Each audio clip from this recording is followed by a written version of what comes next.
Ассалаумағалейкум қызық топ KZ арнасының көрермендері.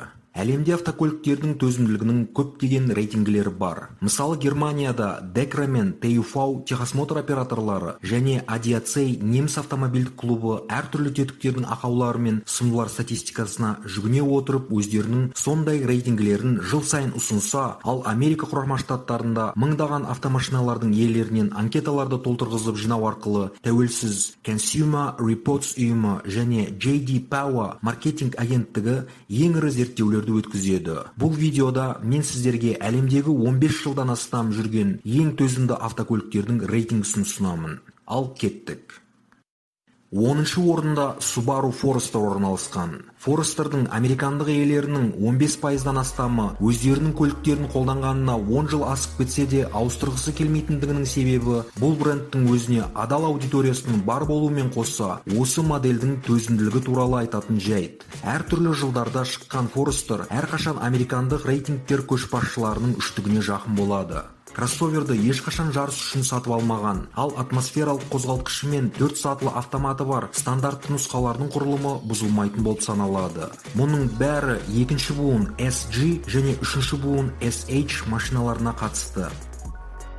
9-шы орында Ford Fusion орналасқан. Компактты модельдер өздерінің арзан құрылымына байланысты төзімділік рейтингтерге сирек енеді. Бірақ Германияда 2002 жылдан бері шығарылып келе жатқан Ford Fusion микровені өзінің төзімділігімен көпшілікке танымал. Бұл автокөлік көлемі 1.4 немесе 1.6 литрлік қарапайым атмосфералық қозғалтқыштармен бірге көбінесе механикамен жұптасып жабдықталған және клиренсі жоғары болатын мықты подвескасына ие болды.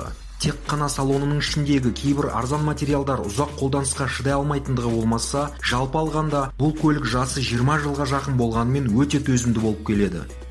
8-ші орында Toyota Corolla орналасқан. Corollалардың әлемдегі саны ең көп машина атағына ие болуы жайдан жай емес. Бұл көліктің индексі I120 болатын 9-шы буыны төзімділіктің эталоны болып саналады. Және олардың иелері елеулі бұзылусыз кем дегенде 10 жыл бойы жүре алады. Оның корпусы коррозияға ұшырамайды, ал көлемдері 1.4, 1.6 және 1.8 литрлік қарапайым атмосфералық қозғалтқыштар бірнеше жүздеген мың шақырымды жөндеусіз жүріп өте алады. Қолдану жылы өте үлкен болған машиналардың иелері тек қана қосалқы электрикамен проблемаларының болғандығы туралы айтқан.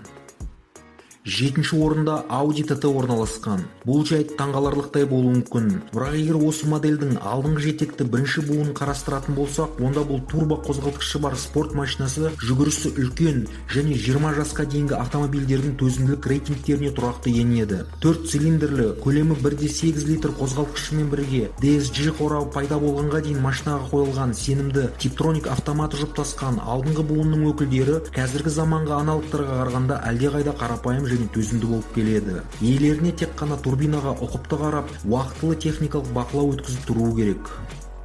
6-шы орында Audi A6 орналасқан. Осыдан 15 жыл бұрын Audi A6-ның екінші буыны немістің Адиацей төзімділік рейтингісінің бірінші орнына шыққан. Содан бері оның жаңа нұсқалары 3 және 5 жылдықтың үздік ондығына, ал ескілері 10 жастан асқан машиналардың рейтингісіне тұрақты түрде еніп отырады. Екінші буынының моторларының негізін V6 атмосфералық қозғалтқыштар құрады және сол нұсқалар әлі күнге дейін жүріп тұрады. Вариатор мен пневмоподвескасы керісінше төзімділікпен ерекшеленбейді. Келесі A6-ның үшінші буынына көптеген электрондық құрылғылар орнатылып бастағаннан кейін бұл жайт оның төзімділігін кішкене азайтты.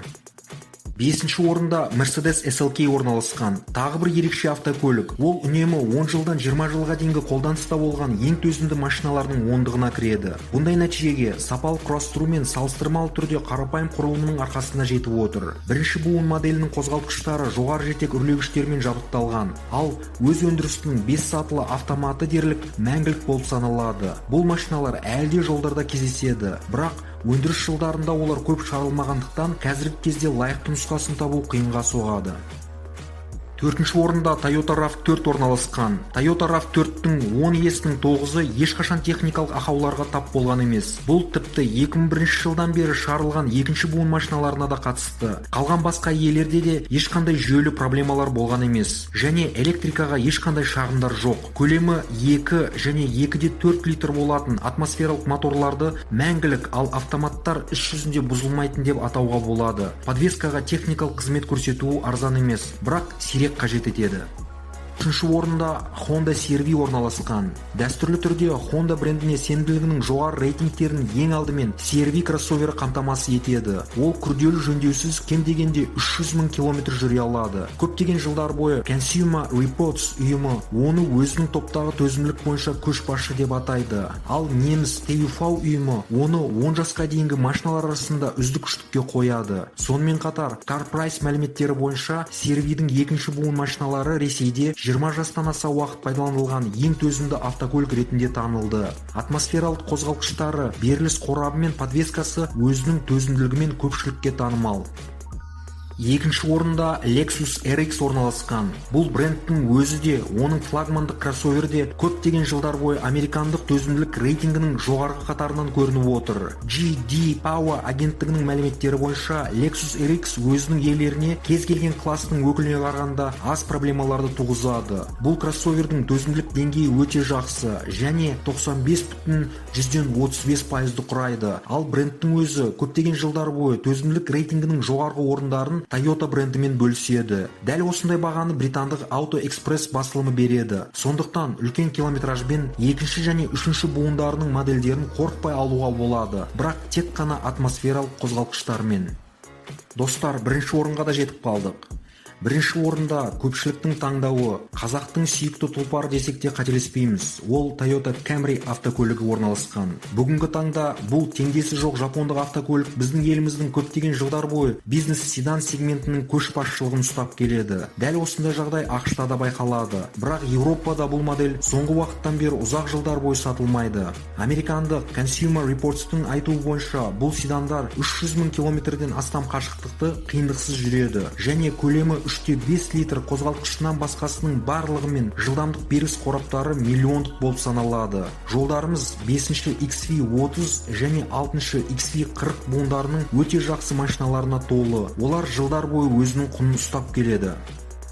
Осымен біздің дайындаған әлемдегі 15 жылдан астам жүрген ең төзімді автокөліктердің рейтингісі тәмам. Достар, егерде сіздерге бұл видео ұнаса, лайк басып, келесі видеода шығатын Қазақстанда 2020 жылдың басынан осы уақытқа дейін ең көп сұранысқа ие болған автокөліктердің рейтингісін жіберіп алмау үшін каналға жазылуды ұмытпаңыздар. Және сіздің ойыңыз бойынша жоғарыда келтірген тізімге қандай көлікті тағы қосуға болар еді? Өздеріңіздің ой-пікірлеріңізді комментарияда жазыңыздар. Көргендеріңізге рахмет. Келесі қызықты видеоларда жүздескенше сау саламат болыңыздар.